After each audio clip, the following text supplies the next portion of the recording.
সমস্যা নেই, তুমি আসো, আমি তাড়াতাড়ি আসতেছি। আঙ্কেল আঙ্কেল আমার মা না অনেক অসুস্থ, আমাকে কয়টা টাকা দেন। কিরে তোর এত বড় সাহস, তুই নোংরা হাতে আমার পা ধরছস? তাড়াতাড়ি পা ছাড়, নাহলে কিন্তু তোরে।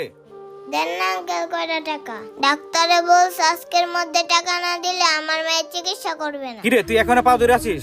তোর মা বাঁচবে না মরবে সেটা আমার দেখার সময় আছে, পা ছাড়। কি ব্যাপার, সামান্য কয়টা টাকার জন্য এই লোকটা মেয়েটির সাথে এমন করতেছে? হায় রে দুনিয়া। তুই এখনো আমার পা ধরে আছিস, পা ছাড়। হ্যাঁ আপনি তাড়াতাড়ি আসেন, আমি আসতেছি। মেয়েটা দেখি কান্না করতেছে, যাই মেয়েটাকে কয়টা টাকা দিয়ে আসি।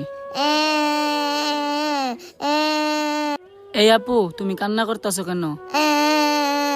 ডাক্তারে বলছে আজকের মধ্যে টাকা না দিলে আমার মায়ের চিকিৎসা করবে না। আচ্ছা আপু, তোমার মার চিকিৎসার জন্য কত টাকা লাগবে? ডাক্তার বলছে 5,000 টাকা না দিলে আমার মায়ের চিকিৎসা করবে না। বোন রে, আমার কাছে তত টাকা নাই, তাও খারা আমি একটা ব্যবস্থা করতেছি। নাও, তুমি এই টাকাটা রাখো, দেখি আমি তোমার জন্য আর কিছু করতে পারি কিনা। আশেপাশে তো কেউ নাই, এই সুযোগে তাড়াতাড়ি করে লোকটার মানি ব্যাগটা মেরে দেই। কাম শেষ, এবার ডাক দেই। এই যে ভাই, আপনার মানি ব্যাগটা পইরা গেছে।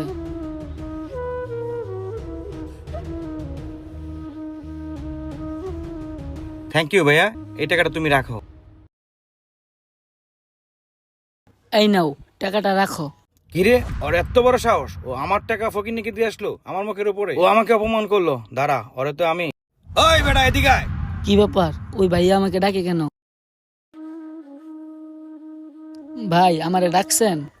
তোর এত বড় সাহস, তুই আমার টাকা ওই ফকিরনিকে দিয়ে আসলি? হ্যাঁ আরে লোকটা ছেলেটার সাথে এমন করতেছে কেন?